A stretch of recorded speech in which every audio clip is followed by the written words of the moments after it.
Whoa, boy. Yeah. Whoa, boy. Whoa, boy. The sun is hot. The breeze is slow. I need a ride.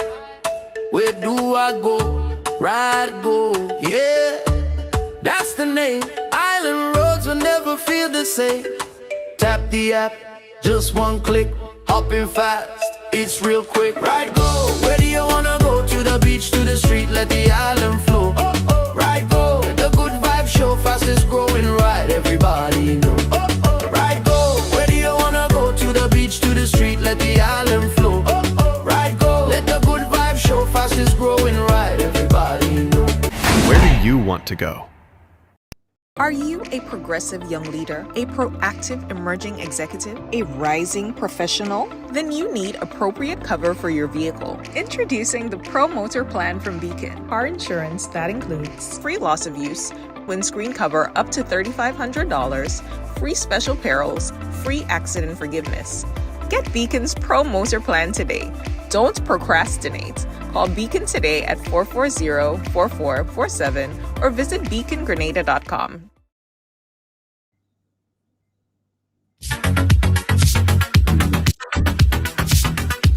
Right along live, welcome to the live. Welcome to Wednesday on the live. As I said, listen, this is a brand new year. This is 2026. Yeah, 2026, guys. A lot to look forward for 2026. As we said, 2026 is the year of pure business. Yes, year of pure business, 2026. All right, guys, listen, today's a very interesting conversation, right? As we always say on Ride Along Live, everyone has a story to tell. And today's story comes from someone that you know. I'm certain that you've heard him, you heard about him, you've watched him on TV, you heard his voice in endless commercials or the obituaries. You've heard of this fellow broadcaster. His name is Mr. Tony Julien. Now, my recollection of this voice before I officially met him is watching him on television, right? In fact, anytime you hear his voice, you know he has that very distinctive voice, the voice that you just hear it, you know, right? And I've listened to him and his professionalism, his charisma, everything about this guy. He's a true professional, right? And it wasn't until I think he did an interview with Kenroy Batiste at one point in time, and he revealed a very personal story about himself, right? He spoke about him being diagnosed with epilepsy from the age of 10. Essentially, he had been diagnosed with epilepsy for his entire life. Well, diagnosed at 10, but he basically had epileptic seizures, as we call it in Grenada, and some people think it's derogatory, but we will explain, fits. Now, one might ask, what is epilepsy and how does it affect people? So epilepsy is a neurological condition, right, that causes repeated unprovoked seizures due to abnormal electrical activities in the brain. Now, there is a lot to digest because there are people who have seizures that they don't mimic. Like from what I've learned, everyone basically have a different diagnosis, and they react differently when they have these seizures. So after Tony Julien told his story, I decided to look a bit more into it. And I've realized that so many things in his life altered because of his diagnosis at 10. How he lived, where he lived, how his house is situated, how everything about his life. He basically had to tailor his entire life because of his diagnosis with epilepsy. So it wasn't until just a couple days ago I realized that Tony Julien that broadcaster that you know you're going to see and speak to in a little bit is on and started to even expand on his story to bring the story far and wide so people would understand about epilepsy. And for the people who currently is diagnosed with epilepsy, why it shouldn't be something that you should be shameful of. He spoke about the medication that he take on a daily basis, his lifeline that keeps him alive and well and doing all the things and living a regular life. But if without these medication, he probably may not be able to do this thing. So we have a lot to discuss, right? And I don't want to take up much time speaking by myself.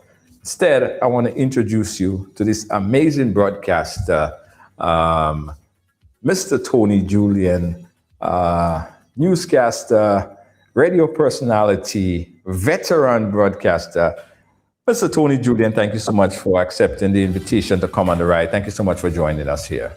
And thank you so very much for extending the invitation. Very happy New Year to you, viewers, listeners alike, one and all. Let's all have a truly blessed 2026. Absolutely, absolutely. You guys heard the voice, right? Yes, I'm always caught like that. Always. Yeah. You can't, Tony, you cannot hide. You cannot hide. I can't. I know that. Tell us about broadcasting. How at what age did you get into broadcasting? What brought you into broadcasting first and foremost? Well, I would have to say it was by the grace of Christ Jesus. It certainly was not an intentional move on my part. The thing is, I'd missed a lot of school, and that is yet another something that we can bring up concerning epilepsy. I graduated in 1985 at the age of 18. I even repeated a school year. Didn't help much. Mm-hmm. And what you can know is that there are types of epilepsy, my type included, where the memory is affected, severely affected. So anyway, I came out of school with one subject that was English language. Oh, it was an A in English, but it was still just one subject. I subsequently went on to get some others. I now have 5 in all. But when I joined what was back then Radio Grenada, remember it wasn't always the Grenada Broadcasting Network. Yes. So people like Roll Titus, he was still there. And in fact, Roll said to me once when I joined the team, the office was, or the station was on Scott Street at the time, because during the intervention in 1983, the station in Montrouge had been bombed. Yeah. So I joined the crew on Scott Street, and Roll said to me once, he said, Tony, wow, we're real lucky, we get in the last of the golden years of Radio Grenada. And he was right, things that pertain to proper training, etc. Just the length of time that you had to go through, again, that training before you could be allowed to touch a news package and go onto the air. It was quite a procedure. And I think some of that is missing in some aspects of media today. Not to slam anyone, but that's a very general statement. Mm-hmm. So anyway, the team, I was 18 years old. Now, if you had asked anyone during my school years just where they felt Tony Julien would be headed career-wise, they would have told you something in relation to social work. Oh. I was really interested in that, and I still am, actually. The geriatric aspect, working with our senior citizens, I could just sit down with a senior citizen and listen for hours, just absorbing from their life experiences, etc. And That just didn't transpire because I did not have the subjects to go into it. Oh, I At the see. time, though, at Radio Grenada, a cousin-in-law, to put it technically, he was married to one of my cousins, the late Alan Palmer, may he rest in peace. And he was married to one of my cousins. My mother suggested that I go to him and try something in journalism. Long story short, I applied to be a desk editor, not a broadcaster. I am not what you call a very outgoing person. You know, I am not one of the limers or anything like that. You want me to get together with a group of friends? How you are going to get me? You're having a cook up on the beach, let's say. I love the beach. Swimming is my thing, you know? And you want to get Tony? That's how you're going to get him. But suffice it to say, for the rest of it, forget it. And a lot of, as you mentioned it at the beginning of the program, epileptics tend to be very reclusive people. You just feel different. The neurological symptoms that come with epilepsy are many types of it, I should say, because that's another challenging thing about it. Everyone is different. The brain is that complex an organ in the human body. And so I joined Radio Grenada and expected to sit behind a desk in the newsroom, maybe in a quiet corner, edit some news scripts and hand them over to the news director. Bam! I will finish. Forget that. The Lord had different plans. I was told upon getting there, we are losing one of our top announcers. He is going on study leave to New York, and you are his replacement. I could have died. I'll tell you, the very first few months, and then expanding onto next couple of years, I was pretty okay with a sense of the music because I was a big fan of the 80s music and everything like that. But in terms of mixing it properly, the rhythms, etc., different types of music for the different shifts in a day, and so all of those I had to learn. I always call the name of, and I'm sure you know it, Ashley Hines, Heinzo. Just about everything I know in broadcasting, I was taught by Heinzo with true dedication. You know, I always have to say thank you with a capital T for thank in his direction. What about there were others like Harold Pisody, the big one? Well, I was half hoping you wouldn't call his name because I didn't want him to feel any kind of way. The thing is, Harold was the one I had to replace. Well, okay then. No, you're getting it, kind of thing. You and look, right. Try and not call too many names, maybe as much as you'll be tempted. Anyhow, so he was the one who was going away to study, go more deeply into mass communications, and I was his replacement on the air. So imagine that was the big one, if you remember, you know. Harold was electric on the air. I was electric in my head because epilepsy is referred to as electric waves, irregular electric waves that cause these fits, as we refer to them in Grenada, or seizures, as they are properly, quote unquote, referred to as internationally. And so I had some holdups, but it's amazing how Christ Jesus just put the right people there at the right time to get me through. It took time, but it happened. Interestingly enough, what had me gain some confidence on the air was what I'm doing right now. Once again, a GBN, death news, Oh, obituaries. wow. I was very dead on air, or sounded very dead on air, because of how scared I was. Even if it was just to turn on the mic and give a time check and dive right back into more Right. music, you know? I know. But and so there again was one who came along and said, Tony, you can't continue to operate like that.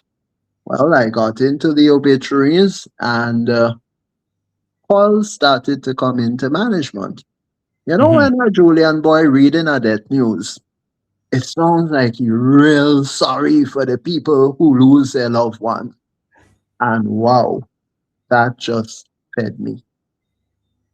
We had in the newsroom a gentleman called Bernard Graham, sadly no longer with us. I And remember. Bernard was the one who first said to me, you know something, Tony? Anybody who could handle reading a set of names the way you read them in Death News, I think you have what it takes to read news. I said, Bernard, back off. Leave me alone. I rebuke you. Go.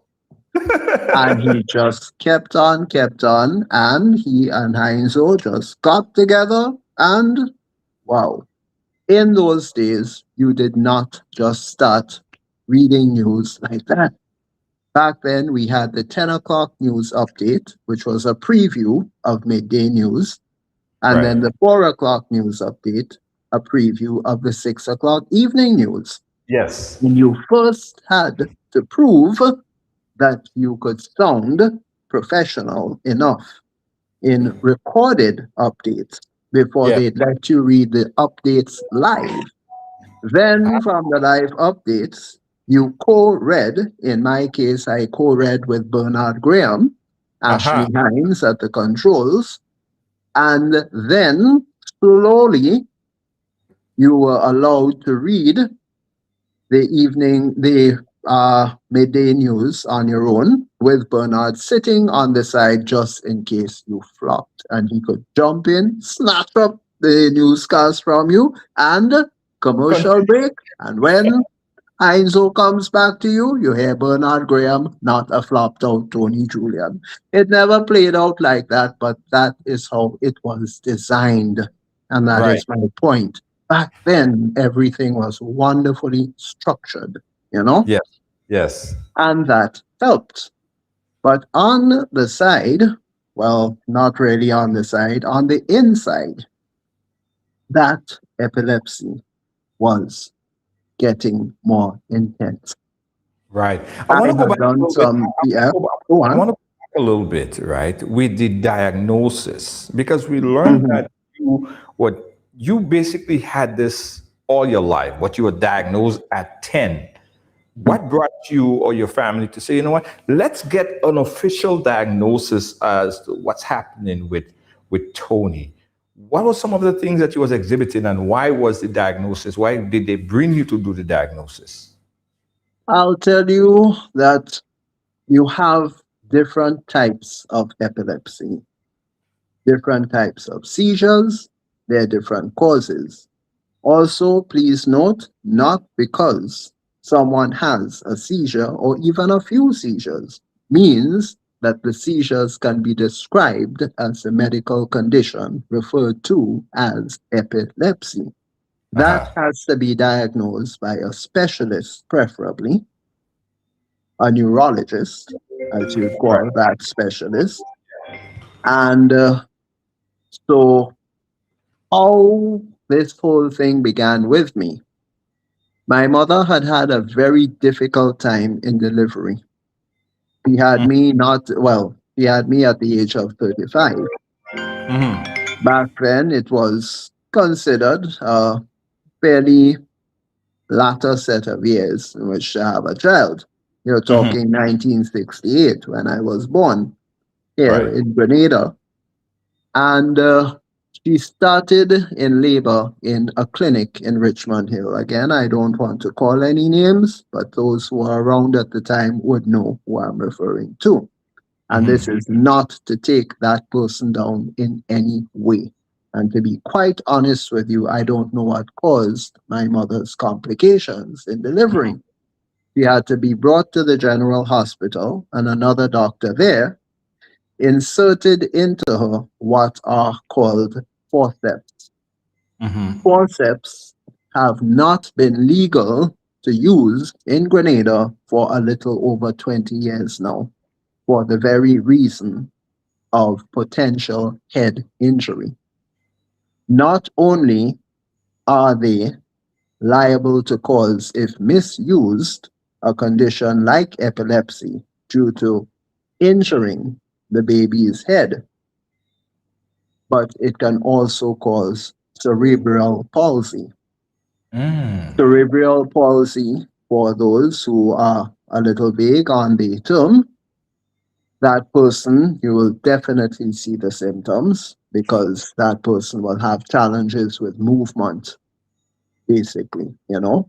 That's a very basic characteristic of that.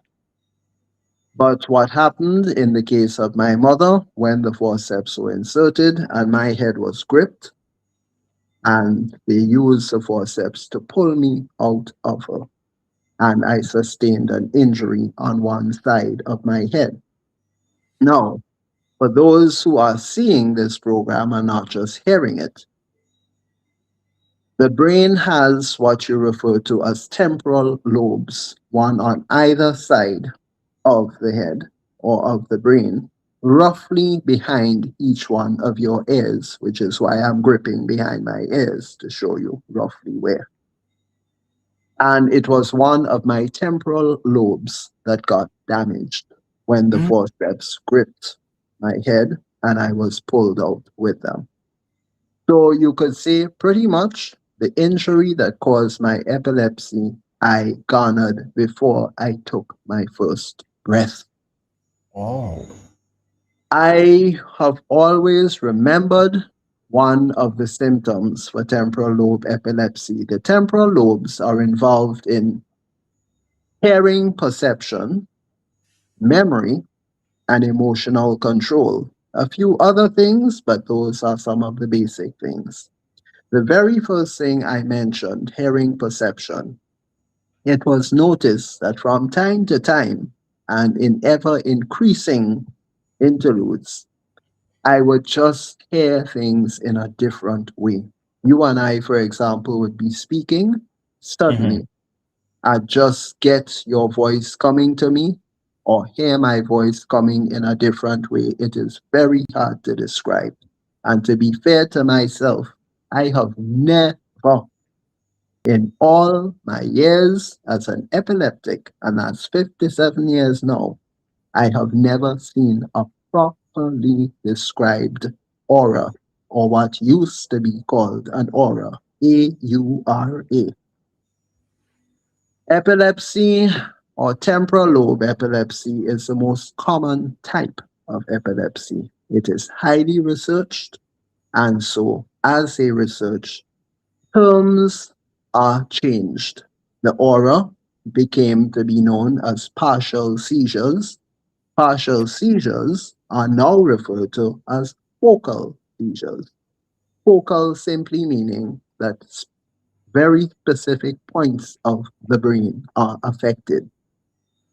It's important to note that there is focal seizure epilepsy and there's generalized seizure epilepsy. Generalized seizures can happen all over your brain. These are impulses. Your brain has waves. A lot of people may have heard of an EEG test. EEGs for the brain are designed to read your brain waves. They will check your regularity or the regularity of the brain waves. If they're checking for epilepsy, you have a seizure, partial or otherwise, it's very helpful because it helps the person to ascertain what area or areas of the brain are affected by the seizure during the testing. Another test is referred to as MRI. And to tell you what the actual, I can remember M, that is micro. And the RI, wow, I have not committed that to memory up to now. I should have thought to hold with me my MRI test that I had done way back in 1995 in South Carolina when my epilepsy, while I was there for a year, started acting up in a very bad way. MRIs are more thorough tests. They are like x rays of slices of your brain. And when I say slices, don't worry, I'm not talking about anybody taking a knife and going through. This is Right. actual x rays done at different levels of your brain from different angles. It's And it's magnetic resonance imaging. there you go. Wonderful. Yeah. So it's also not a cheap test. So Hmm. while it's very helpful, that is another challenge with diagnosing seizure conditions or the cause of fits. If you don't have the money or the money isn't there, it can be a very frustrating thing. I have heard of a number of epileptics here in Grenada who just are getting these symptoms, getting them, and they are very, very disturbing. I got my auras, like I say, mine were with the hearing. You also have auras where people will tell you they are bothered by flashing lights, or during an aura or partial seizure or focal seizure, they get a strange smell. Others will get a strange taste. It all depends on what part of the brain is affected. Even worse, if let's say a person has had an accident where a number of parts of the brain have been injured, and perhaps they will get multiple seizures and multiple symptoms. Now, let me say here, for anyone who wants to throw darts in my direction, I accept those darts fully because I am not a medical person. What I'm Right. talking about here, I am talking about from personal experience, my case of epilepsy. Right. And suffice it to say, what affects one does not affect all. What is Absolutely. used to treat one will not necessarily use or work if used in the treatment of others. My last change of medication, I had been on a drug called carbamazepine. It's Mhm. sold in Grenada under the brand name Tegretol. It was a great drug in the beginning, but I developed a tolerance over the years. I was on Tegretol for 38 years. Some of your viewers, listeners, have not been alive for that long. True. In all, I have been on medication for 47 years of Wow. my life. What That's about some of, because it go ahead. was not, I'm just finishing this sentence. Yeah, no It problem. was not until I was 10 that my mother decided to bring me down to a sister in Trinidad who was working at the University of the West Indies. And it's through that aunt of mine, Paula, may she rest in peace, she's no longer with us, and she got me an appointment with Dr. Rashid Adams, an amazing doctor. I Hmm. was telling you before the program, I'll say it now. Special greetings to Dr. Adams if he happens to be on this program or viewing this program. If not, he may see it in the future, and I'll mention him with much gratitude. He was the one who said to my mother after testing me, your son does not have a hearing problem. He has temporal lobe epilepsy. Well, that changed things instantly. I Mm. was tried on different drugs, and note I said tried because you don't come to ascertain what medication is best for which person with seizures, whether they are epileptic or not. You don't get to ascertain what is right in terms of prescription medication for them in an overnight way. I was tried on one medication into my system, out. Another one introduced, out. Another one introduced, out. Until it was found that a certain medication worked. I Wow. stayed on as long as that worked. When I developed a tolerance or symptoms kept coming back, it was either time to up the dosage of that medication or start looking for another medication. That is how I have spent my life since the age of 10, medication wise. I am what you would call medication oriented. The first thing I think of when something goes wrong, especially there, with a bad headache, whatever it may be, I think of medication. I've been taking medication since the age of 10. That's the life. Yeah. Now, what are some of the biggest challenges you face growing up with epilepsy, especially in a society that don't always understand the condition? Whoa, there is that saying, ignorance is bliss. But my reply to that, bliss for whom? The people who prefer to be ignorant about it and stigmatize the people who are suffering with seizures or seizure conditions, full blown epilepsy, it may be.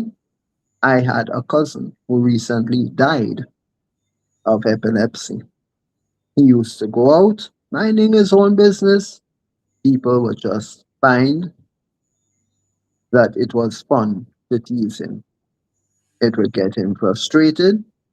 He wanted to go out less. And he, not too very long ago, had a massive seizure and died. Oh, No wow. longer with us. That's another thing about epilepsy. Each full blown seizure could be your last. That's a reality that I live with every day.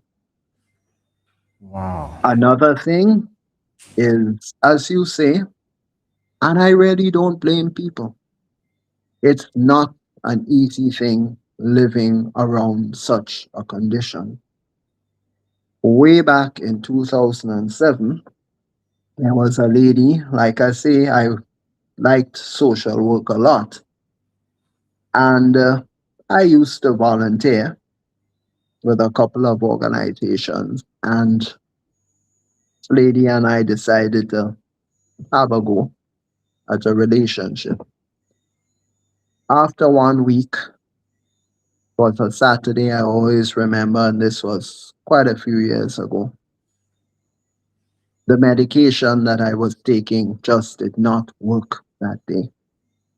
There have been times like that. Sometimes I would take extra medication, it would help. Other times, no. Well, when my medication does not work, because my epilepsy is auditory sensitive, or it makes my hearing very sensitive, certain sounds are very irritating. And that Saturday, my cell phone rang. I felt my skin leap off of my flesh. Cling back to that flesh, I jumped so violently. I snatched up that cell phone and answered, and it was this lady. And I answered roughly, "What?" And she said, "Tony, I'm just calling to say hi. How you doing?" I said, "Look, I can't handle this now." And I just hung up. You just, you don't know how to handle yourself, let alone other people. It was hours later that finally medication just started to register in my blood and therefore was able to go up to my brain and do something to calm those brainwaves. When I remembered the phone call from her, I said, "Oh, wow." I called her up. I said, "Listen, how I answered that phone, that is not me. I'm sorry. I would like to explain something to you, but not over the phone. Could you come and see me?" And there was just this silence. You could feel the hurt, the anger, all sorts of emotions from her end. I said, "I'm begging you, please. There's something I did not tell you that I should have told you." And she did come down, and I said, basically, like a confession, that I had epilepsy. I explained I was going through a bad medication day, and she simply said, "Oh, no, not again." And I looked at her.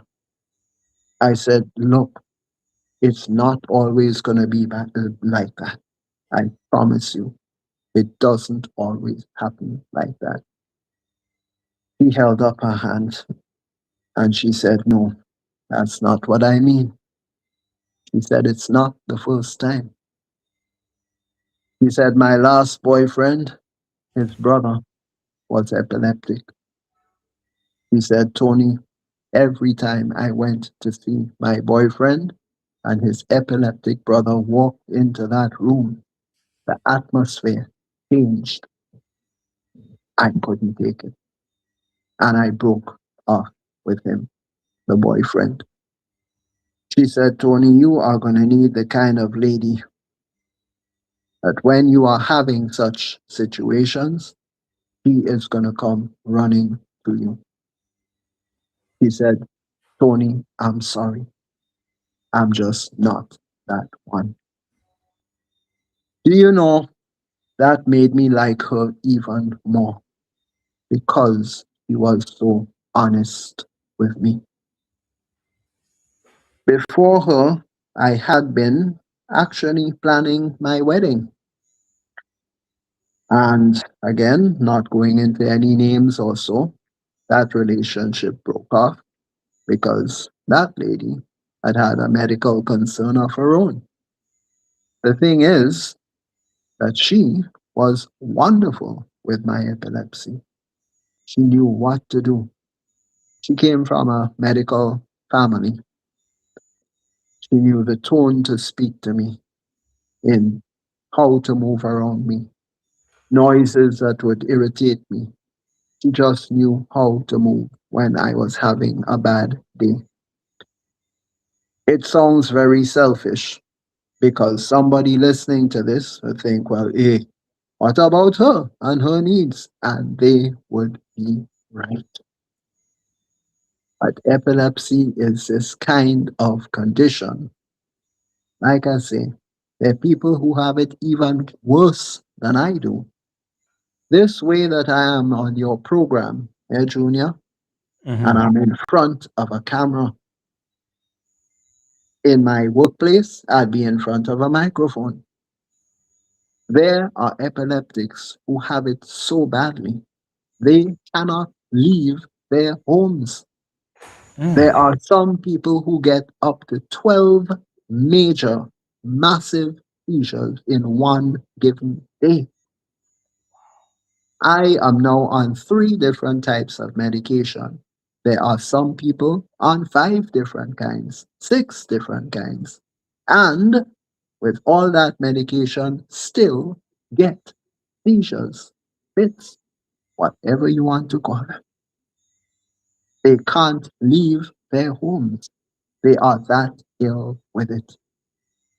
So, despite everything I have told you, I know I am blessed. But I cannot deny that what would work for me before in terms of less medication just does not do it again. As the days, as the months, as the years go on by, this condition is getting more intense. Yes. Tell us about your living arrangement, right? And your day. Because you spoke about your living room, your living space, chairs, tables, bedroom, things that regular people think as is just like a normal thing to have in their house. How did that affect the way how your whole living condition was arranged? I'll tell you, epileptics are advised to always have in their homes clear areas, or when they are out, to stay around clear ground as much as possible. Because one of the moves that you are taught, if you have that awareness and you know to go to a doctor, have a good relationship with your doctor in terms of getting the right information, the clearer the space on the ground, the better for you. Because should you get an aura, which can be a valuable warning that your medication is just not cutting it in your system, and you could be in danger of having a seizure. If, when you take more medication, that strong feeling does not go away, you make sure that you get to that clear ground and just lower yourself on the ground and be prepared for what could come. In my apartment, my side of the house here, the other side I would have for rent pretty shortly once again. It's where my mother used to be. May she rest in peace now. On my side, I have all of my furniture against the wall. Epileptics are told always have your furniture against your walls or the walls of every room in your home. Because again, you want the middle of every room to be clear. So that should you be feeling badly, you always have a clear area to go down on. If you have, let's say, a table, you could actually, in falling in a seizure, damage yourself even more badly against the table than in just dropping onto bare ground. So you are always advised to keep it clear. There is a very valuable thing that I saw recently. I'm on epilepsy pages, what you'd call epilepsy pages on Facebook. And one of them, a contributor, put on a feature called the three C's of epilepsy. C's being like the letter C in the alphabet, A, B, C. What these three C's stand for is calm, cushion, and call. And I'll explain that. Calm means if you happen to see a person in a seizure, stay calm. Calm yourself. The second C for cushion means you get something soft. It could be a shirt, it could be a jacket, some other piece of cloth. You fold it to make a cushion and you try to get it under the person having the seizure. The third C for call is to make a phone call. Sadly, what many of us think of doing first and foremost with our cell phones, should we come across a person having a seizure, is whipping out our cell phones, turning on the camera, and filming the person on the ground. Some people would even be making jokes. How the person looking, how they joking up so. And see how they stretching them out. Wait now, what coming from them out? I have a very close relative who is the only person alive who has actually seen me in a full blown seizure. And it took them 3 days to gather themselves to be able to tell me because I had no memory of it. That's another symptom very often of seizures. It can wipe out the memory of the seizure incident or the fit. And when he told me about it, I was so sorry that he had to see something like that, especially as someone from my family. I'm very close to some relatives I have who I know care deeply for me. And I hate it when they have to see me in a kind of way and worry about it. As such, a lot of the time that I spend, you could say, almost isolated because I try and not have people worry too much. There were times when, as my career continued to grow and I got to do more things in broadcasting, I was reading more newscasts, major newscasts at that. You have a responsibility as a broadcaster to make your delivery of those newscasts work. You have your colleagues, journalists who have gone out into the field. You know, journalism is not an easy job. It is Sure. highly demanding and really competitive. So when a journalist brings back a story, works hard to put it together, and a script is put into your news package as a newscaster, you want to know that you can do your very best in delivering, in introducing that person's story. Feeling that kind of responsibility and sometimes having gone to work just not feeling well because of these seizures, these fits, this epilepsy, I would take extra medication. Yes, it's a confession.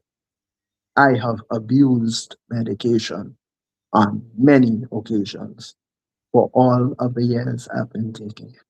Because there's some days, like I say, when the regular dosage just has not worked.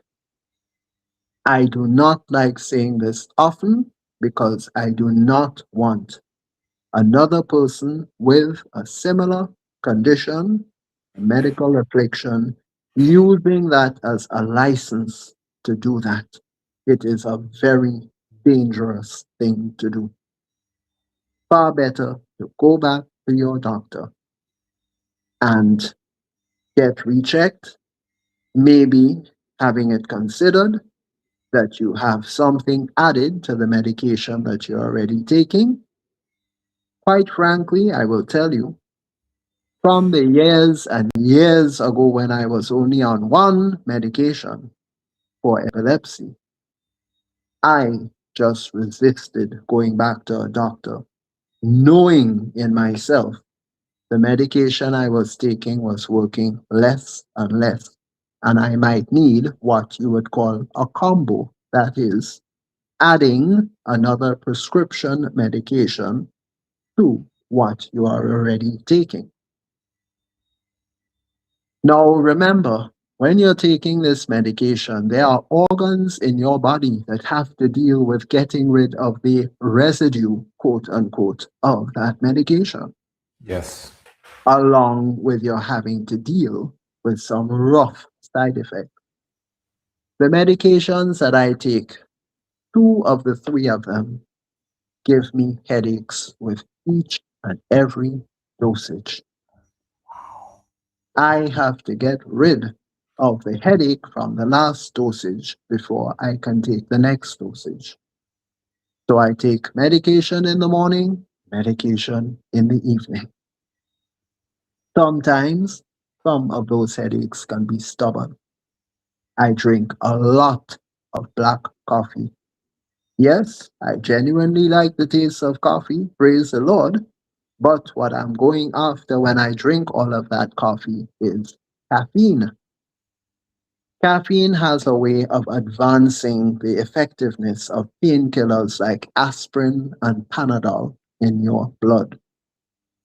And it's aspirin and Panadol I take for those headaches. But again, that's even more medication that organs like your liver and your kidneys have to deal with. One of the side effects, or potential side effects, I should say, of one of the three medications I'm taking is that long term usage could put you at risk of developing cancer of the liver. But what do I do? Not take the medication? The medication I was switched from after 38 years of using it, Tegretol, I had started to tell you a while back. I had developed a tolerance to it, and a Cuban doctor, excellent neurologist, sadly no longer in Grenada, but he is the one who actually put me through 6 different types of medication, none of which worked before arriving on 2 of the 3 that I'm now taking. And then after he left, I started seeing another neurologist who now visits from Trinidad every few weeks. His practice is based in Trinidad, but he knows of the situation here in Grenada where we are rather short on specialists in that direction. So when I have spoken on programs of our health system here in Grenada needing some serious revamping, I'm not bashing any political party, any politician, or anything like that. I am speaking as an epileptic and advocating on behalf of other people with other conditions or those, like I say, with the same seizures, but they're getting those seizures in an even worse way than I do. The people who cannot go to private doctors because they simply don't have the money. I have actually heard of some epileptics who drink rum just to calm themselves after getting these auras that they have. These auras are very disconcerting, frightening. They are scary, horrible things to have, let alone a full blown seizure. And yet, in an odd way, I have sometimes said, I would rather have the full blown seizure. The fits where you're frothing at the mouth, where you're shaking up, you're convulsing, because at least when that is happening, in my instance anyway, I'm not aware of what is going on. With a partial seizure, however, where I'm just getting the auras alone, those auras are nasty. So there are psychological things to deal with, emotional things. Epileptics, they go through a lot of depression. I can say very openly, and not because I'm some super Christian, just the opposite, I'm not. Christ Jesus alone has me on this program tonight because very often I have felt like just throwing in the towel, giving up. Some epileptics have done so. I read a terrible story on a newscast just last year, middle of last year. A 22-year-old man was experiencing auras and he was going around his community. He was desperate for some kind of help, not knowing what to do with himself. They suddenly stopped seeing him. After a couple days of not seeing him, some of his friends And praise the Lord, he actually had friends in that community. Some people with seizures don't. Everyone regards them as odd, as crazy. Some people will call an epileptic demon possessed. All kinds of things are said. These two friends went to look up this young man and they found his front door opened. Now, this was in a news story I was reading on the air. And they opened the door, went in, and they found him hanging. He had committed suicide.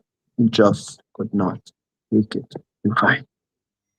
I'm not saying that to worry anybody because, hey, look, I'm still here. But again, by the grace of Christ Jesus. What I'm saying here is some really deep stuff. My apologies if relatives of those with epilepsy are getting very concerned with what I'm saying and wondering if the same thing is going to happen with their own relatives who are experiencing similar symptoms. The best thing I can tell you, stay close to your doctor, stay close to your church. Very close. So how do you travel, Tony? And this is very, very sad to hear. And I know a lot of people watching, they're in tears. They didn't know that you are going through so much on a daily basis. I see Lydia there and other folks who are big fans of yours, watching you on television, watching you reading the news. And you say now, on many occasions, you're reading the news overdose on medication just to Yeah. accomplish that. But what about your regular day, like traveling from point A to point B? What about going into work, working, getting home, all of these things just to make ends meet? How do you do it? And again, that goes right back to the Lord. Because I tell you, the embarrassment of taking your medication, the regular dosage not working, and you take just a little bit more. You go onto a bus, you fall asleep on the bus. The next thing you know, you hear a loud rapping. Hey, we there, you know. And you come jumping up awake to yourself. And you see that you have dozed off while being driven from point A to point B. And that feeling is indescribable. The worst of it was when I got off one bus here, where I live in the south, and I had had a bad fall. Medication had wiped me out, and I toppled over. And I'm going to hold it up for you to see now. It may have been flashing, this string of black. This is a support I'm using for a recent injury I sustained when I blanked out and I went pelting backwards. And my elbow slammed into some concrete outside. I was at the back of my house. The shock of the impact in my elbow sent a rippling effect up to my wrist, and I got a hairline fracture. My forearm was in a cast at the time, and I had not stopped going to record obituaries and so at work. On the way back, I dozed off on an earlier dose of medication. Well, I came jumping to, and the conductor gave a rap, let me know, hey, we there. I got off the bus, and as I paid the fare, and the bus started driving off, the bus driver shouted, and hey, about time you stop drinking that rum, eh? Again, that feeling was indescribable. Now, I had been sitting, waiting for the bus to be filled up with passengers in town. There was no smell of alcohol on me or anything. Why the need for that remark? If that is happening in my direction, I don't want to begin to imagine what other people in similar conditions are bearing with people who make derogatory remarks, who insult them, come down on them, lash out on them, make fun of them, mock them, instead of helping them. Now, it's a difficult condition for the person who has it. It therefore could be even more difficult for you if you don't have it, but you're witnessing someone who does. If you know that you're uncertain of certain things, ask a question. Speak to somebody else, if not to the person, maybe a doctor, and say, hey, I noticed this person back home by me.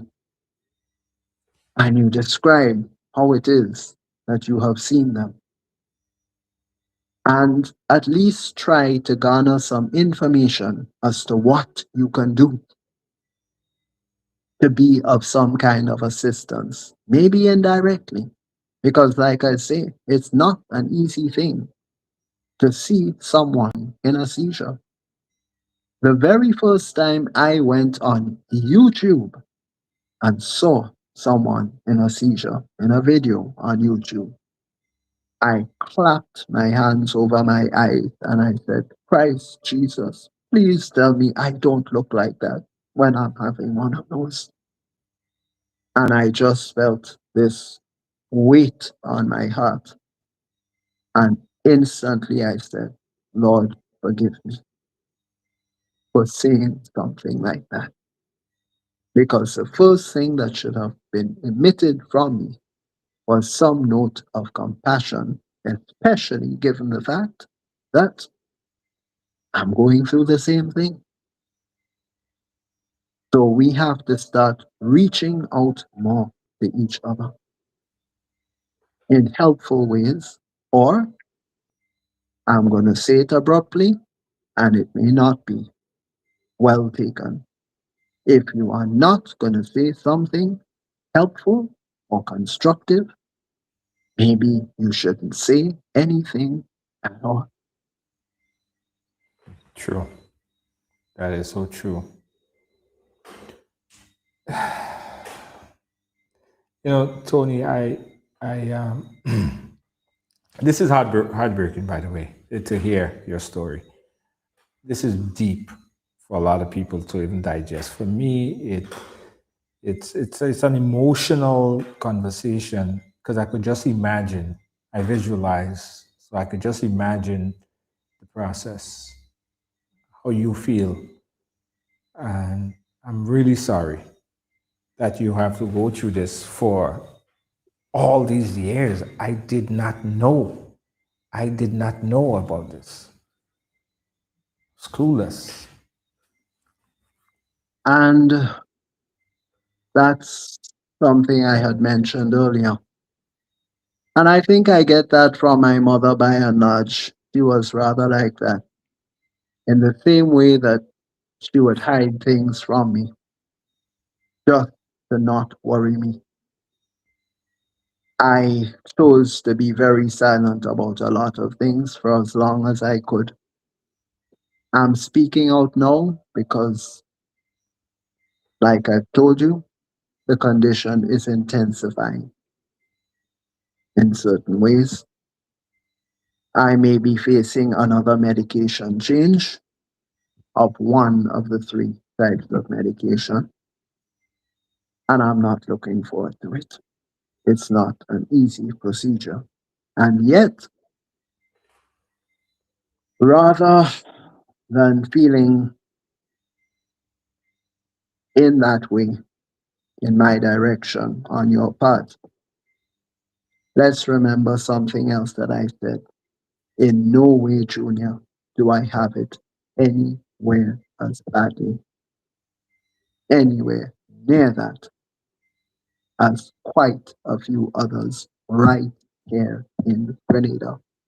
And I wouldn't doubt in our sister islands also.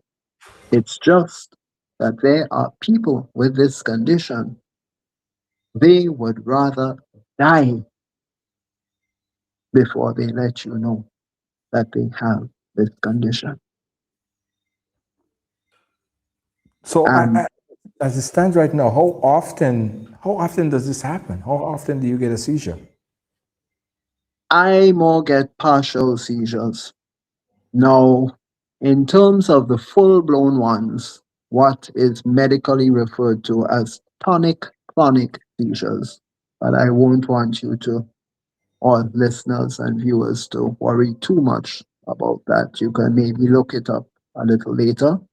Tonic, as in tonic water, and clonic, CLONIC. And that is the convulsive seizure, the major seizure.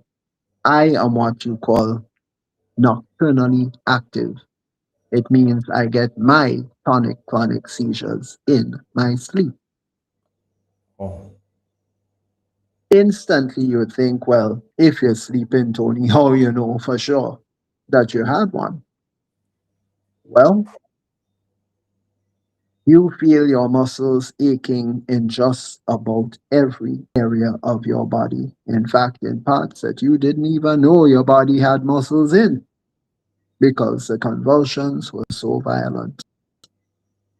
I read recently of somebody who had those convulsive seizures so violently, their head was rocking and it broke the person's neck.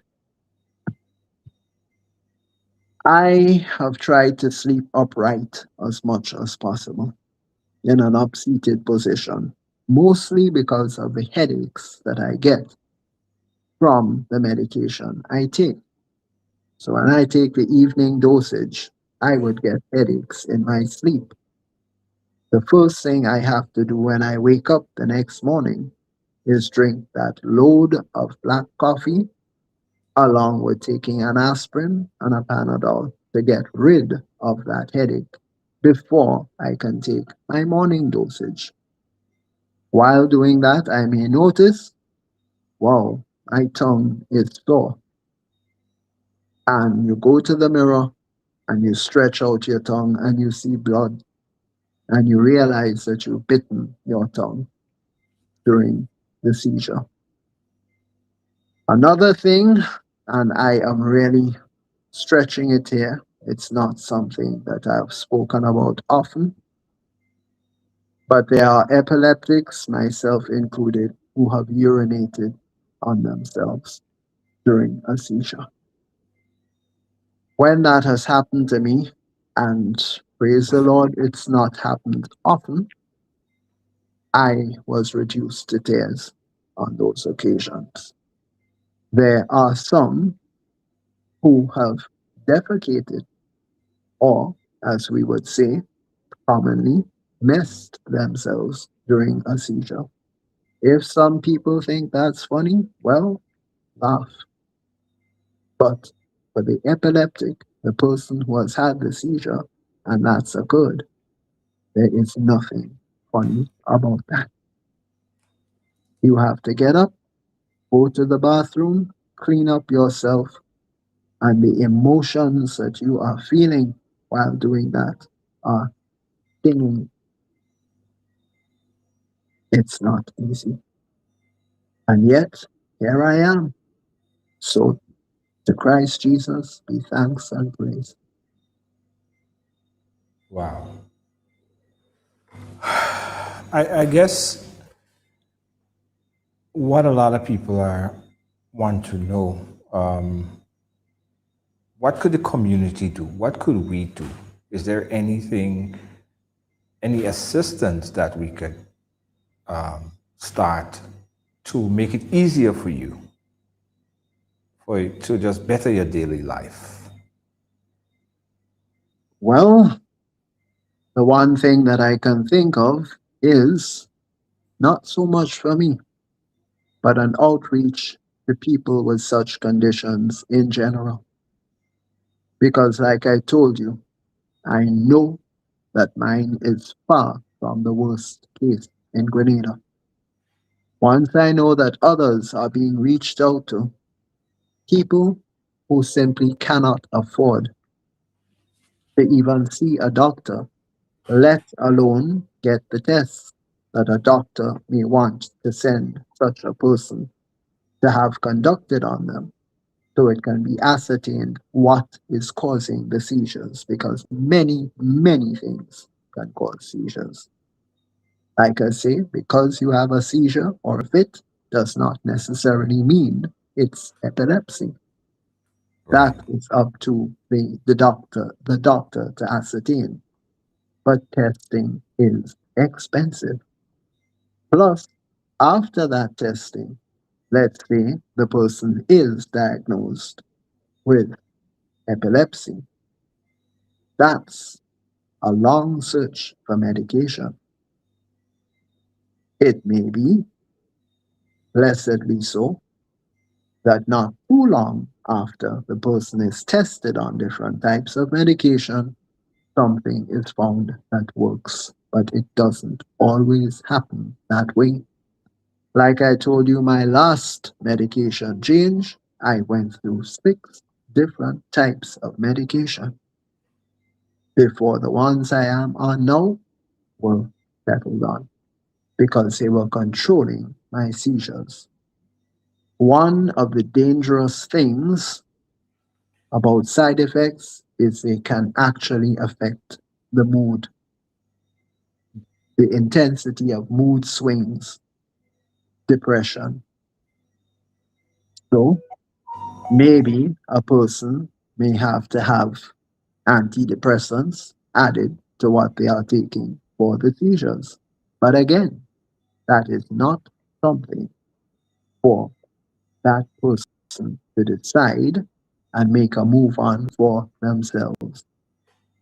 Like I said earlier on, playing around with your dosage, let alone different types of medication on your own, is one of the most dangerous things to do. I've been guilty because I've told you about the overdosing in the past before. Recently, I was put, like I say, on a third medication, and that stopped the abuse instantly. That happened some months back. But that medication is no baby to the other two that I'm on. In fact, of the three, it is the most potent when it comes to making you feel drowsy, putting you to sleep. Interestingly enough, that points to drug combos or combinations, because that very same drug that is so potent, before I started taking it with the other two that I'm now taking, I'll just come out and call the names. I am on phenobarbital, which is really a full blown barbiturate. That's a serious drug. I'm on another one called pregabalin, and then that potent one I mentioned is called clonazepam. Clonazepam was something I was on when I was taking Tegretol. And I'll be honest with you, it was around the time that my mother was rapidly going down to Parkinson's disease and cancer. She had lymphoma. As her only child, I was the one caring for her on my own. It was agonizing to have to leave my mother, go to work, sit in front of a TV camera, and look normal to deliver an hour-long newscast. And I won't lie for you, that drug, clonazepam, was of major assistance to me. I can almost hear some of your viewers, some of your listeners speaking back to this program as we are going on live. Hey, all you have to do is take a good ganja, spliff. You never try that? I have been asked that again and again. And I will say, as I said earlier, not everything works for everyone. The same thing doesn't work for everyone. People will actually argue with you. No, man, yeah, the same thing you have. Yeah? No, man, take his spliff. Nah, nothing. No worries. That kind of thing.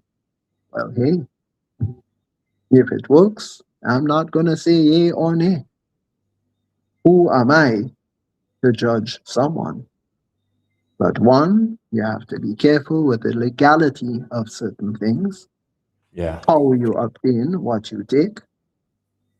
And two, what if it doesn't work? That person could end up in an even more serious situation.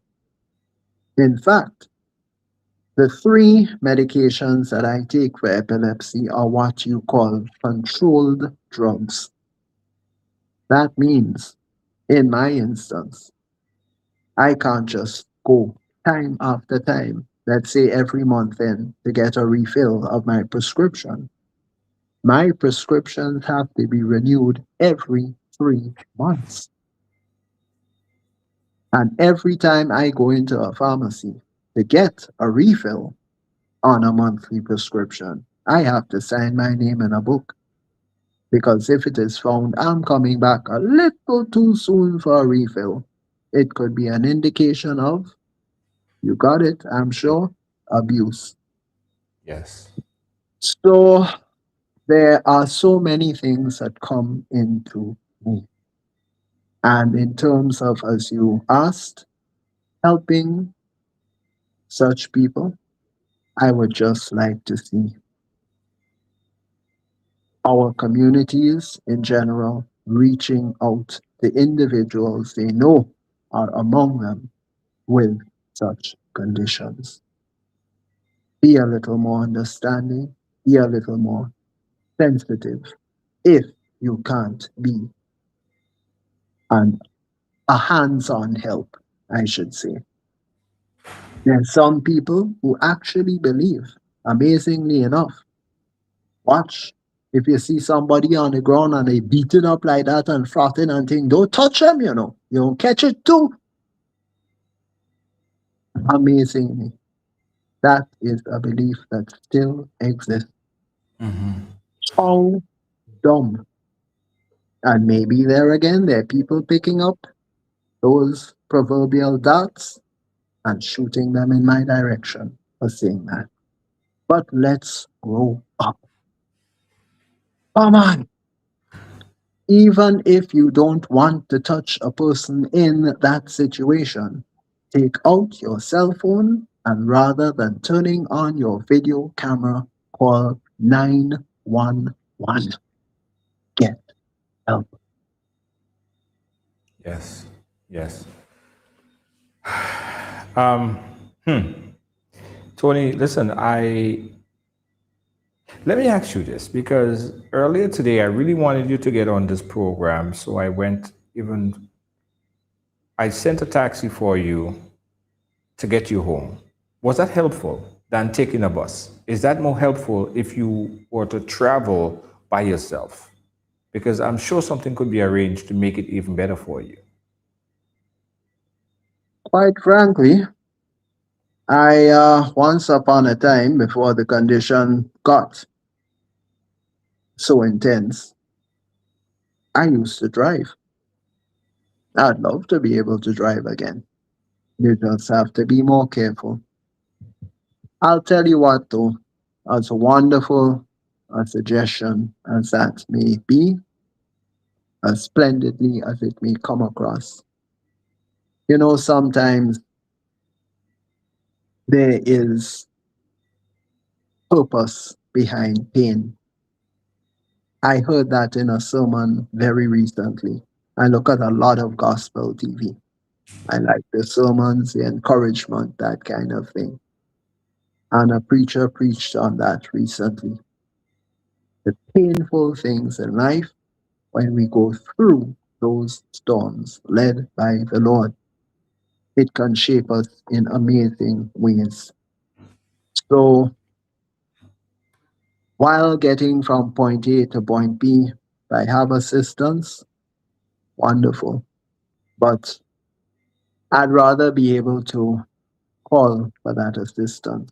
For example, if I'm having an extra rough time on a particular day, because for whatever reason, the medication is just not working like it's supposed to. That kind of time, it's good to know that you can call someone. Wonderful. Well, I want to volunteer. I want to volunteer. And my whole operation, it was conveniencing in your car today. And it's accessible at any time that you feel that you need that assistance. I'm going to volunteer my resources to ensure that you get that transportation. You just call me, or if it's easier for you to do it yourself in the app, get a taxi that way, or call my phone, or I could give you a list of numbers that you could call. If ever you need that assistance, we will provide it, free of cost. And Junior, that is tremendous on your part. I really do thank you. Now, what I want from you is a guarantee. I'll stretch it and say a promise that you won't be disappointed if you find that I seldom call. All it is me, as I had been saying, pushing myself to the max. Because while the pushing takes tremendous effort, you're on a medication high, let's say, and you just don't want to move. It still helps to drive yourself to do something, to get up, to make a move, to keep trying, to keep pressing on. What I would love to see is people in their respective communities encouraging those they know are in those situations. And there are other medical conditions too that are highly stigmatized as well, not just epilepsy or fits or seizures, however you want to call it. And we have a lot of spiritual growing to get done when it comes to such people. I have heard, for example, I'll give you two accounts quickly. I've heard of a little girl in one community. It was a couple years ago that I was told this. And he would fall, as we say, fall down in a seizure. And while joking up on the ground, school friends picking up pebbles, little stones, and throwing at her on the ground. There was another horrific account that I was told of by a nurse. I was on my way to work at the time, was a couple of years ago at least, and we were driving up Lothers Lane. I had gotten off at the Karani James Boulevard, and I decided a walk up the hill. The hill would stimulate my circulation and help with some medication that I'd taken not too long before that. Better circulation, better absorption of the medication, etc. Well, I got to the bottom of Lothers Lane, and this nurse and her husband pulled up in their vehicle. Tony, come, take a ride. Got in. Hey, how you doing? Everything. And the nurse suddenly asked me, Tony, you still get seizures? And I said, yes. She said, you know, a terrible thing happened the other day to a man with seizures. He was brought to the hospital, and I got the story. This man was on a St. Paul's bus. It was coming into town in 8 o'clock traffic, 8 a.m. traffic in the morning, work time, road busy. This man suddenly started getting seizures on the bus. The passengers apparently decided, how it was told to me, they weren't comfortable sitting with him on the bus. They didn't like it. What happens? The bus driver, when he came down from White Gun and he got to the roundabout at the top of Lothers Lane, he pulled the bus over by the pavement. He and the conductor got a hold of this man while the man was still convulsing, having fits, lifted him off of the bus, and started resting him on the sidewalk. A lady sitting in her veranda was looking at them, and she said, "Hey, what are you doing there?" They looked dead straight at that lady, rested the man on the ground, got back into the bus, and drove off with their passengers, leaving that man on the side of the road on that pavement. How the nurse got to find out about it was this lady sitting on her veranda who picked up her phone, called for an ambulance, and the ambulance came and got the man. Now, Junior, what do you think should have happened if a man starts having seizures on the bus and you see that passengers are not comfortable? How unreasonable is it, you think, of me to say, well, if you're not comfortable, you get off the bus and let the bus driver and the conductor drive that man to the hospital, to the emergency department to get assistance. But you sit down in the bus as a passenger, watch as the driver and the conductor lift this helpless man, convulsing, frothing, resting on the sidewalk, get back in the bus with you and drive you off to work as if that man had never been on the bus to begin with. What's your verdict on that, Junior, if I could fire a question at you? Heartless. What do you think about the laws of our land, if you know anything that is sufficient enough to deal with people who act like that? I don't know there is any law, but there should there should be penalties, right? Severe penalties. Because these bus drivers have an obligation to protect every passenger. They have a license, which is a privilege to drive. They have a sticker that gives them a privilege to operate. They take a H-class test. They have license C, which taught them how to deal with passengers.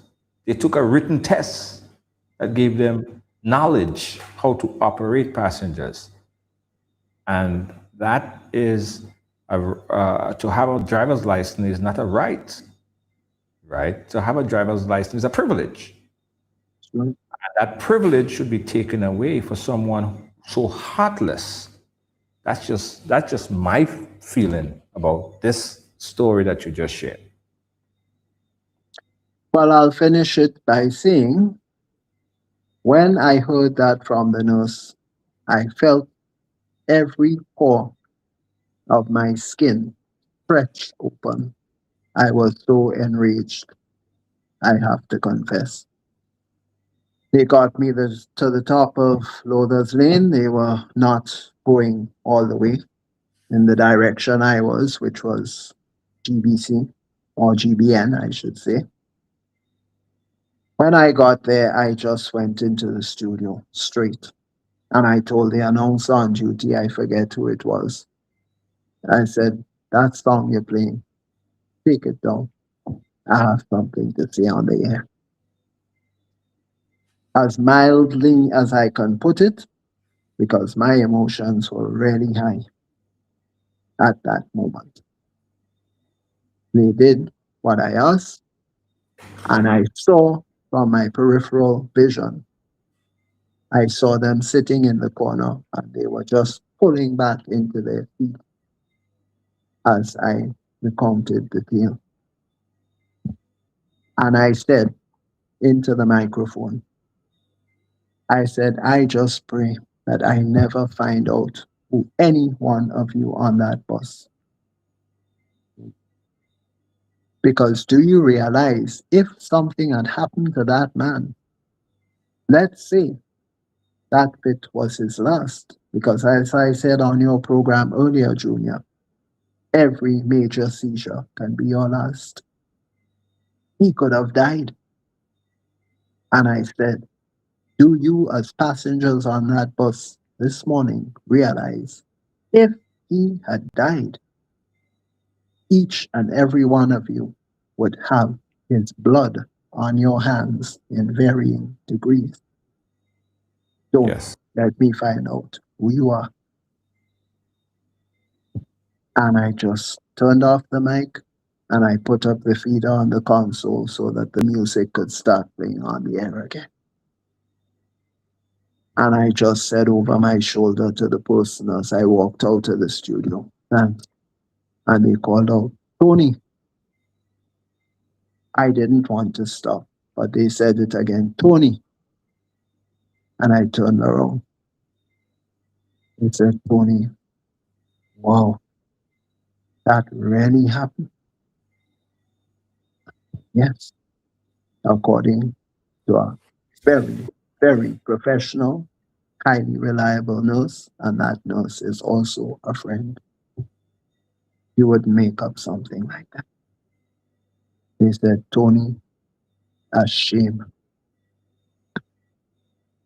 A shame for us. I said, well, let's hope from here on we can try and do a little better.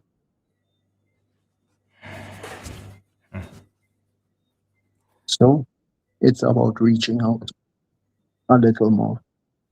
And again, even if you're not comfortable, at least see what you can do to call someone else for help, someone who can handle things. There's nothing wrong with being afraid, with being disconcerted when you see a person like that.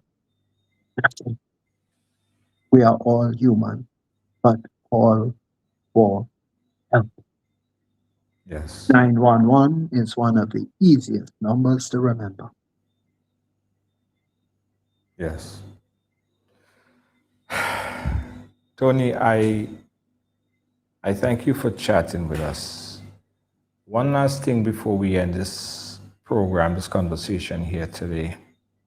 On my offer that I proposed, and you were so graceful to accept, but said, don't feel any way if you don't call, because I understand you don't want to feel like you're burdening me.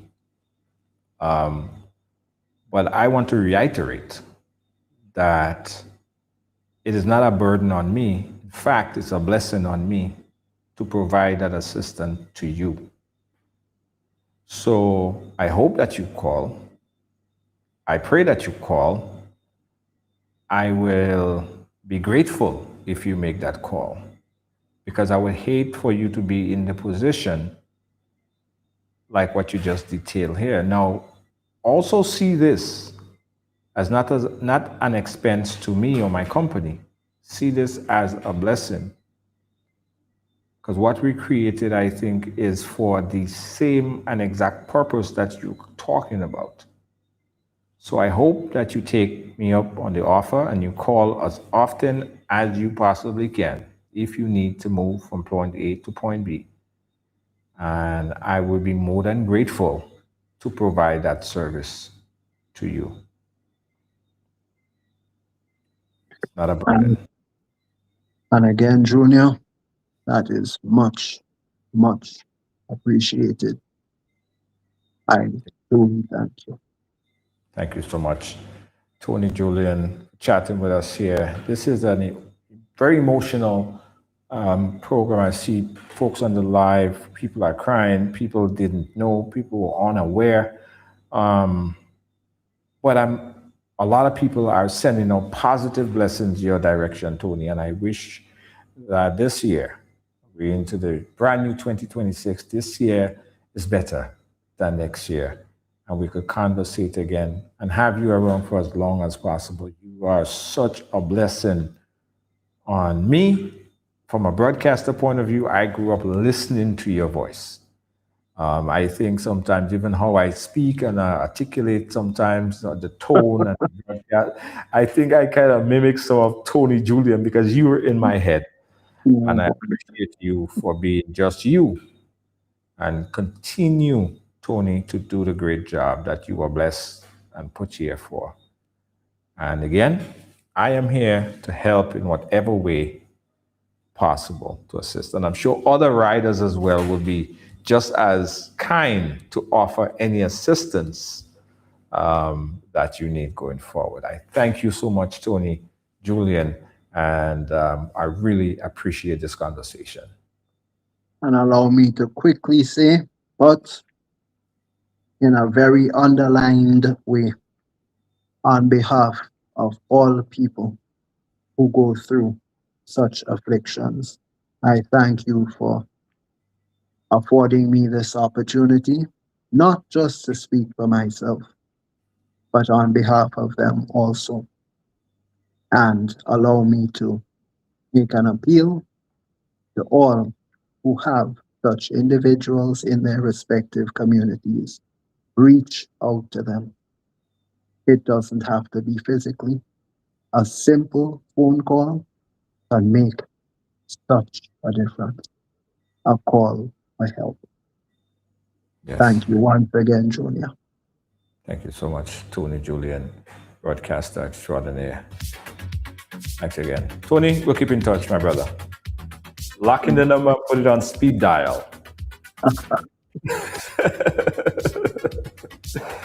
Oh man, that was Tony Julien. Oh, what a great conversation. This brother, I had no idea that this was going to be so deep. I had no idea that Tony been through this so long, and pain, the frustration, the agony, the just everything. And when you see Tony on television, you would not be able to tell.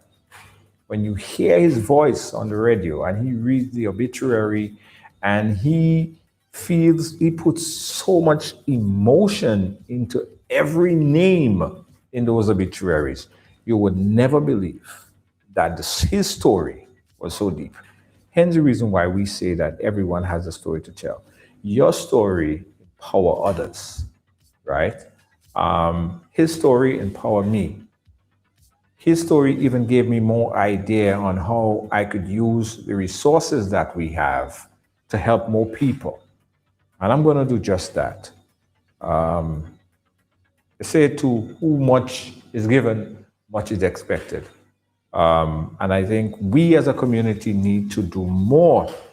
And I pledge to do more with all that I have, with all that I've been given, with all that I've been gifted with. It was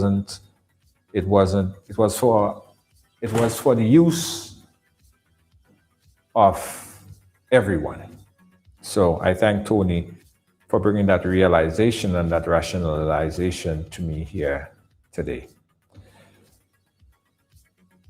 Let's take a quick commercial break, guys, and we'll wrap up on this program here today. Don't move. We'll be right back, right along live.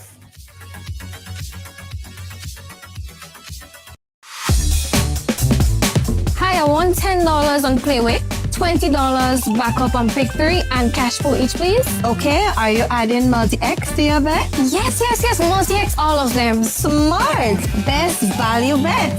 Backup and multi-X? You cannot go wrong. Don't matter the bet, multi-X all of the daily games. With multi-X added, your winnings can be multiplied 3 times, 5 times, even 7 times. So make it a rule. Add multi-X to all your playway, daily pick 3, and daily cash for bets every day and for every drop, and watch your money grow. Available at stores and online. You heard it here. Multiply your winnings daily. Must be 18 or older to play. NLA, making your dreams come true. There's a new way to move in Grenada. Ride Go. Ride Go is here.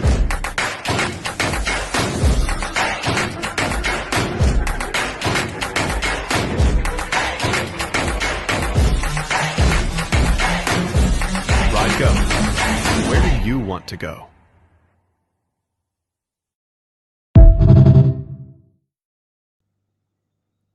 So as I was saying earlier, you saw the ad with Ride Go, and I think that is essentially, I think, one of the reasons why whichever higher power that bless us with the knowledge or the ability to do this.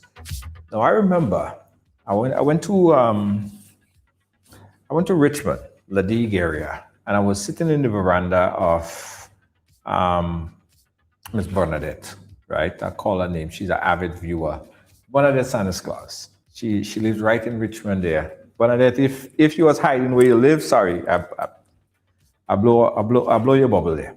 So I was sitting in her veranda. We was chatting, and she was telling me about, in times when she not feeling too well, or if she need a taxi or need a transport, and being all the way up in the country, she can't get one. And she would call all these numbers who she have in her phone, and that she just can't find no one. And I remember I was speaking to someone else in the local area that they said one night they were feeling so sick, right? They was feeling so sick. In fact, she felt like she was going to die. Somebody else in the general area there. And she just sat for the whole entire night and just grind the pain. And that was the reason, that was the drive that encouraged me to want to do something like this. So if we could help Tony and others who have,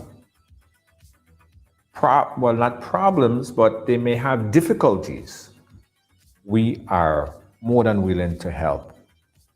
And I would reach out more to organizations that we could be more of assistant to and provide these services to them. So again, Tony just gave me this idea of how we could play more of an integral role in helping our community. We are from here, we are here, and we will help. Thanks for watching, guys. Thanks for being a part of our program here today. We appreciate you. Ride Along Live is a platform where everyone has a story to tell. And just like Tony, your story will and can inspire others. We want to hear your story. Thanks for watching. Thanks for being a part of our program here today, guys. Ride Along Live.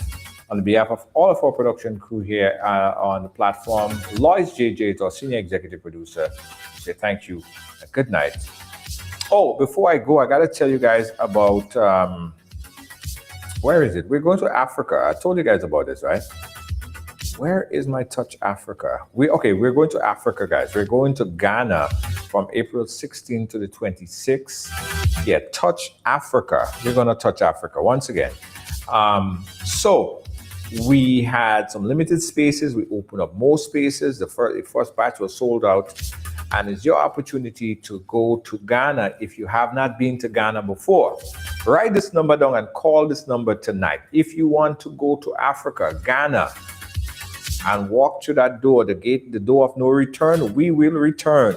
Walk through that door, get your Ghanaian name. We have a list of about 23 different excursions from the 16th to the 26th, 10 days in Ghana, it will bring back and unlock so much history.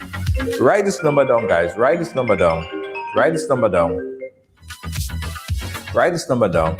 347-942-4641. That's 347-942-4641. Let me say it slowly. 347-942-4641. Stick it on your fridge or call this number now. 347-942-4641 and get you information that you need if you want to go to Africa. We are going to Africa, Ghana, from the 16th to the 26th, and we would love for you to join us in Africa. Touch Africa, again from the 16th to the 26th, 10 days in Ghana. We want to see you there. Thanks for watching, guys. Thanks for being a part of our program. Catch you guys again tomorrow. Mañana. Good night.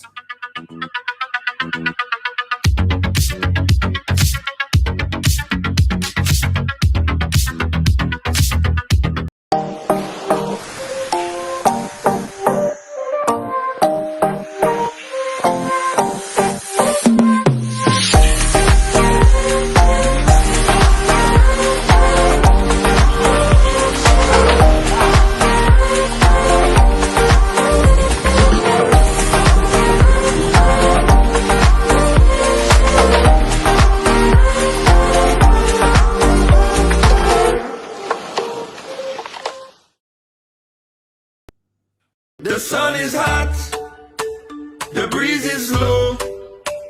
I need a ride. Where do I go? Ride go, yeah. That's the name. Island roads will never feel the same. Tap the app, just one click. Hopping fast, it's real quick. Ride go, where you wanna go? To the beach, to the street, let the island flow. Ride go, let the good vibes show. Fastest growing ride, everybody know. Tuk-tuk now available on Ride Go. Book now. Also, guys, before I go, let me remind you, if you want to download the app right now to take you from point A to point B, where the taxi is going to come to you, come to your house, come to your place, and pick you up. Download the app right now. It's Ride Go. It's available in the App Store. So go to the App Store and type Ride Go, R-Y-D-E-G-O. Yeah, R-Y-D-E-G-O. And if ever you need a taxi, or you want to call a taxi for a family member, a friend, or whatever, make sure that app is in your phone. Some of you guys use Uber. You know Uber? Yeah, this is just like Uber. Only thing, it's in Grenada and it's better. Yeah, I'm serious. Download the app, tap the app, go to Ride Go. Ride Go. Go into your app store and type Ride Go, spell R-Y-D-E-G-O. Setting up an account is as easy as ABC. 1, 2, 3, you're done. All right? But whenever you need a car, you might be in Granite Town and your tire blow out. You need a taxi. You know what you got to do? You got to call Ride Go. Yes. Download the app tonight. Make sure it's there. Make sure you have it for when a family needs it, when you need it, when a loved one needs it. Your kids need to get out from school. They're running late, going to school. Whatever the reason is, you need Ride Go in your life. Note it as possibly the #1 app for the year. Certainly 2025 and going into 2026. So download Ride Go into your app store right now. You would, thank me later. Thank me later. Ride Go. Where do you want to go?